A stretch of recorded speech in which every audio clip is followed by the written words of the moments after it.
بسم اللہ الرحمن الرحیم۔ السلام علیکم بختاور اسلامک ٹی وی کے معزز ناظرین، امید کرتی ہوں کہ اللہ پاک کے فضل و کرم سے آپ سب خیر و عافیت سے ہوں گے۔ آج کی ویڈیو میں ہم آپ کو بتائیں گے کہ اسلام میں پردہ کرنا کیوں ضروری ہے۔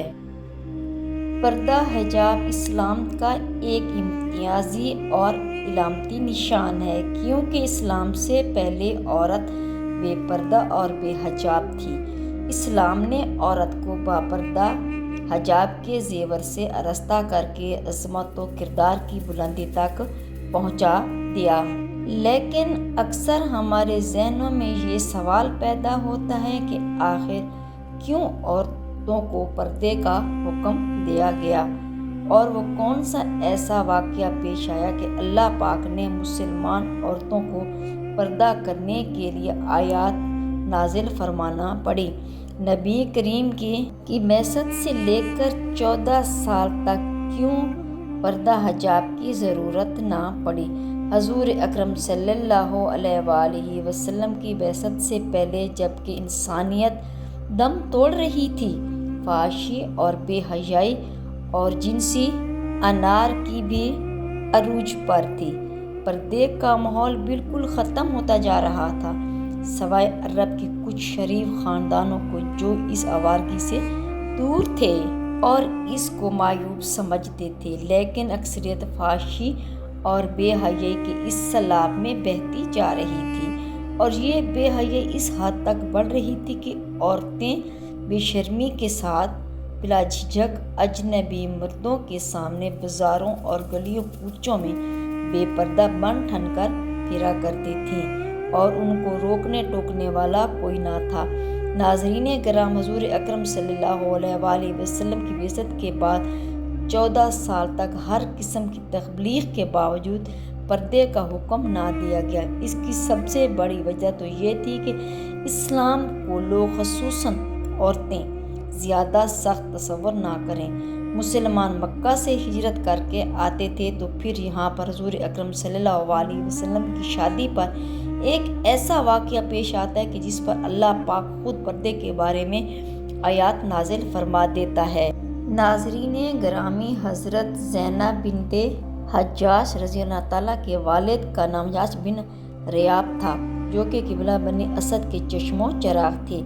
آپ کی والدہ کا نام امیمہ بنت حضرت ابو مطلب تھا، یعنی حضرت زینب بنت حجاج بن نبی اور آخری زمان سرور کائنات حضرت محمد صلی اللہ علیہ وآلہ وسلم کی پھوپھی ذات بھی تھیں۔ حضرت زینب سے 10 سال پہلے نبی کریم صلی اللہ علیہ وآلہ وسلم کی پھوپھی امیمہ بنت حضرت ابو طالب کے گھر پیدا ہوئے۔ پیدائش پر آپ کا نام برا رکھا گیا، لیکن جب آپ ایمان لائیں تو نبی کریم نے آپ کا نام زینب رکھ دیا، اور آپ نے نبی کریم صلی اللہ علیہ وسلم کے سایہ شفقت میں تعلیم اور تربیت حاصل کی۔ حضرت زینب بنت حجاج نہایت ایماندار، پرہیزگار، راست گوئی، صدقہ دینے اور اپنے عزیز و وقار کا خیال رکھنے والی تھیں۔ جب آپ جوان ہوئیں تو نبی کریم صلی اللہ علیہ وسلم نے آپ کا نکاح اپنے منہ بولے بیٹے حضرت زید رضی اللہ تعالیٰ سے طے فرما دیا، لیکن یہ شادی زیادہ دیر نہ چل سکی، اور صرف 1 سال بعد رسول کریم صلی اللہ علیہ وسلم کے منہ بولے بیٹے حضرت زید رسول کریم صلی اللہ علیہ وسلم کے پاس حاضر ہوئے اور عرض کی کہ یا رسول صلی اللہ علیہ وسلم، یہ نکاح مزید نہیں چل سکتا، ہم دونوں کی طبیعت بالکل جدا ہے۔ اللہ پاک قرآن پاک میں اس واقعے کو یوں بیان فرماتا ہے: اے رسول، وہ وقت یاد کرو جب آپ اس شخص سے کہہ رہے تھے جس پر اللہ نے اور آپ نے احسان کیا تھا کہ اپنی بیوی کو اپنے پاس رہنے دو، اسے نہ چھوڑو اور اللہ سے ڈرو۔ سورۃ احزاب آیت نمبر 37۔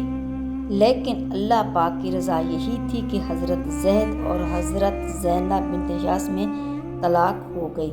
اب حضور اکرم صلی اللہ علیہ وسلم افسردہ ہو گئے، اس لیے سرور کائنات حضرت محمد صلی اللہ علیہ وسلم نے یہ فیصلہ کیا کہ وہ اپنی طلاق یافتہ پھوپھی ذات سے نکاح فرما کر انہیں ازواج مطہرات میں شامل کر لیں۔ نبی کریم صلی اللہ علیہ وسلم نے حضرت زینب بنت خشاش کو نکاح کا پیغام بھیجا جسے انہوں نے قبول کیا اور 4 ہجری میں ان کا نکاح ہو گیا اور نکاح کے اگلے دن دعوت ولیمہ ہوئی۔